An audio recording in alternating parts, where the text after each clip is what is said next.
नमस्ते दोस्तों, जरा एक सेकंड के लिए अपनी आंखें बंद कीजिए और सोचिए, एक ऐसी दुनिया जहां बिजली यानी इलेक्ट्रिसिटी है ही नहीं। ना कोई बल्ब, ना पंखा, ना मोबाइल चार्जिंग और ना ही ये इंटरनेट जिस पर आप मुझे देख रहे हैं। अंधेरा, सिर्फ अंधेरा है ना। आज हम जिस इंसान की कहानी सुनने वाले हैं, अगर वे पैदा नहीं होते तो शायद हम आज भी मोमबत्ती की रोशनी में जी रहे होते। मैं बात कर रहा हूँ फादर ऑफ इलेक्ट्रिसिटी यानी माइकल फैराडे की।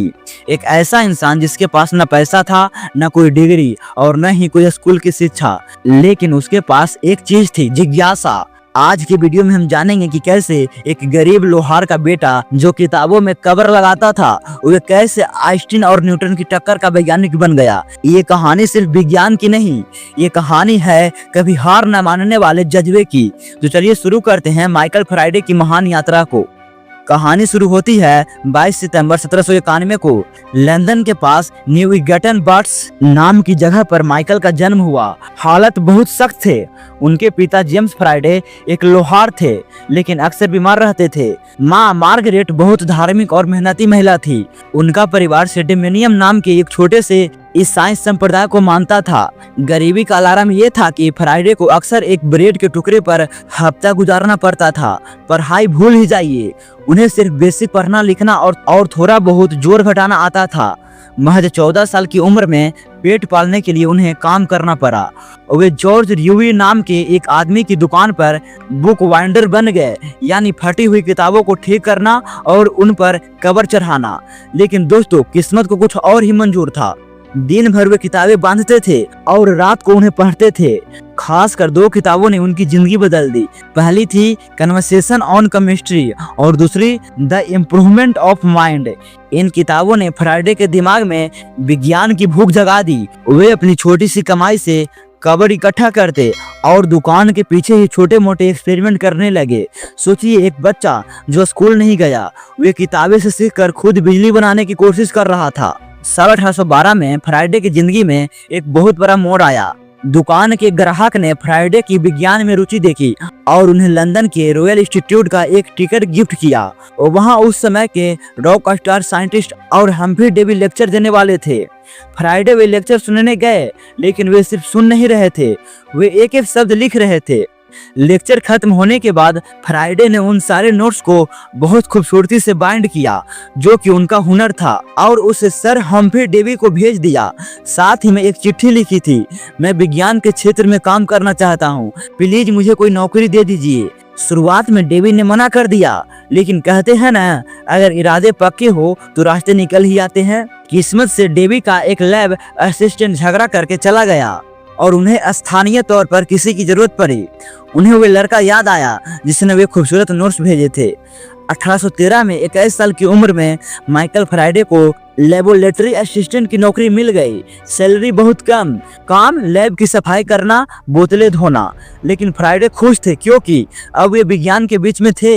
इसके तुरंत बाद डेवी यूरोप की 18 महीने टूर पर निकले और फैराडे को अपने साथ ले गए। ये टूर फैराडे के लिए किसी यूनिवर्सिटी से कम नहीं था। वहाँ वे उस जमाने के महान वैज्ञानिकों से मिले, जैसे एलेसांद्रो वोल्ट जिन्होंने बैटरी बनाई, और एम्पियर। फैराडे ने देखा, सीखा और अपने दिमाग को तेज किया। वापस आने के बाद फैराडे अब सिर्फ असिस्टेंट नहीं रहे, उन्होंने खुद खोज करनी शुरू की। 1821 में उन्होंने इलेक्ट्रोमैग्नेटिक रोटेशन की खोज की। आसान भाषा में कहे तो ये दुनिया की पहली इलेक्ट्रिक मोटर के सिद्धांत था। सोचिए, आज आपके घर में पंखा, वॉशिंग मशीन, मिक्सर सब इसी सिद्धांत पर चलते हैं। लेकिन उनकी सबसे बड़ी खोज अभी बाकी थी। साल था 1831। फैराडे ने सोचा, अगर बिजली से चुंबक बनाया जा सकता है तो क्या चुंबक से बिजली नहीं बनाई जा सकती। उन्होंने एक तार की कुंडली कॉइल बनाई और उसके अंदर एक चुंबक को आगे पीछे घुमाया और जादू हो गया। तार में बिजली दौड़ने लगी। इसे कहते हैं इलेक्ट्रोमैग्नेटिक इंडक्शन। 29 अगस्त 1831 ये वे तारीख है जब आधुनिक दुनिया की नींव पड़ी। इसी सिद्धांत पर उन्होंने फैराडे डिस्क बनाई, जो दुनिया का पहला इलेक्ट्रिक जनरेटर था। दोस्तों, आज जो बिजली पावर प्लांट से हमारे घरों तक आती है, वो इसी सिद्धांत पर बनती है।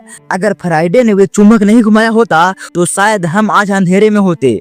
सिर्फ यही नहीं, उन्होंने फैराडे लॉ ऑफ इलेक्ट्रोलाइसिस दिया, जो आज भी केमिस्ट्री में पढ़ाए जाते हैं। उन्होंने ब्रेजीन की खोज की। उन्होंने फ्राइडे इफेक्ट खोजा, जिसने पहली बार साबित किया कि प्रकाश और चुंबक तत्व आपस में जुड़े हुए हैं। फ्राइडे एक महान वैज्ञानिक थे, लेकिन उससे भी महान इंसान थे। 1821 में उन्होंने सारा बोनर्ड से शादी की। उनकी कोई संतान नहीं थी, लेकिन वे बच्चों से बहुत प्यार करते थे। उन्होंने लोयट इंस्टीट्यूशन में क्रिसमस लेक्चर शुरू किया, जहां वे बच्चों को बहुत ही मजेदार तरीके से विज्ञान समझाते थे। ये परंपरा आज भी लंदन में जारी है। वे इतने ईमानदार थे कि उन्होंने अपनी खोज को कभी पेटेंट नहीं कराया। वे चाहते थे कि उनका ज्ञान पूरी मानवता के काम आए, ना कि सिर्फ पैसा कमाने के लिए। जब ब्रिटिश सरकार ने उन्हें नाइटहुड सर की उपाधि देनी चाहिए तो उन्होंने मना कर दिया। उन्होंने कहा, मैं जैसा हूँ मिस्टर फ्राइडे वैसा ही मरना पसंद करूंगा। उन्हें रॉयल सोसाइटी का प्रेसिडेंट बनाने का ऑफर मिला। उन्होंने वो भी ठुकरा दिया ताकि वे अपने रिसर्च पर ध्यान दे सके। अपने आखिरी सालों में 1839 के बाद उनकी याददाश्त कमजोर होने लगी थी। वे अक्सर चीजों को भूल जाते थे, डिप्रेशन में चले जाते थे, लेकिन उन्होंने काम करना नहीं छोड़ा।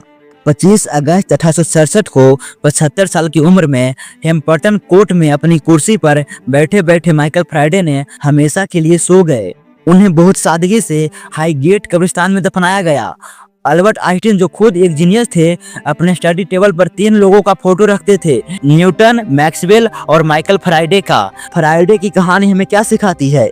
यही कि स्कूल की डिग्री या अमीर खानदान से होना जरूरी नहीं है। अगर आपके अंदर जिज्ञासा है, सवाल पूछने की हिम्मत है और मेहनत करने का जज्बा है, तो आप दुनिया बदल सकते हैं। दोस्तों, माइकल फ्राइडे की कौन सी बात आपको सबसे ज्यादा प्रेरित करती है? कमेंट करके जरूर बताइए। अगर आपको इस वीडियो से कुछ नया सीखने को मिला तो इसे लाइक करें, अपने दोस्तों के साथ शेयर करें और ऐसे ही प्रेरणादायक बायोग्राफी देखने के लिए हमारे चैनल को सब्सक्राइब करना मत भूलना। मैं मिलूंगा आपसे अगले वीडियो में। तब तक के लिए जय हिंद, जय भारत, नमस्ते।